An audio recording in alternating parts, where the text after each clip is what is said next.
என்னோட கசின் சிஸ்டருக்கு ஸ்கூலில் ஒரு ப்ராஜெக்ட் கொடுத்துருந்தாங்க. பிளாக் ஷார்ட் அதுக்கப்புறமா ஐஸ்கிரீம் ஸ்டிக்ஸ் வச்சு ஏதாவது பண்ணிட்டு வர சொல்லியிருந்தாங்க. நான் வந்து ஒரு வீடு மாதிரி செஞ்சு சீனரி மாதிரி பிளான் பண்ணலான்னு சொல்லிட்டு பண்ணியிருந்தேன்.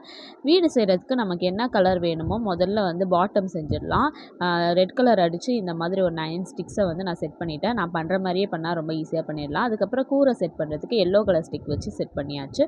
அப்புறமா வந்து ப்ளூ கலரில் பெயிண்ட் பண்ணிவிட்டு கீழே வாசல் மாதிரி வந்து வச்சாச்சு. நெக்ஸ்ட்டு பக்கத்தில் ஒரு ட்ரீ பண்ணுறதுக்கு ப்ரௌன் கலர் பண்ணி 2 ஸ்டிக் வந்து ஸ்டிக் பண்ணியாச்சு. அதுக்கப்புறமா மரம் மாதிரி வந்து பேப்பரில் கட் பண்ணி அதையும் ஒட்டியாச்சு.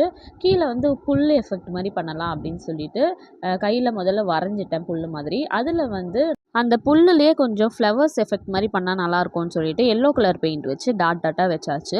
அதுக்கப்புறம் க்ளவுட்ஸ் பண்ணலான்னு சொல்லிட்டு ஒரு ப்ளூ கலர் பேப்பரில் க்ளவுட்ஸ் மாதிரி கட் பண்ணியாச்சு. அப்புறம் வந்து ஒரு சன் வைக்கலான்னு சொல்லிட்டு அதையும் கட் பண்ணி ஒட்டியாச்சு. இப்போ நம்ம சீனரி அழகாக ரெடி ஆகிடுச்சு. இந்த மாதிரி நிறைய வீடியோஸ் பார்க்கணுன்னா சப்ஸ்கிரைப் பண்ணிக்கோங்க. பாய்.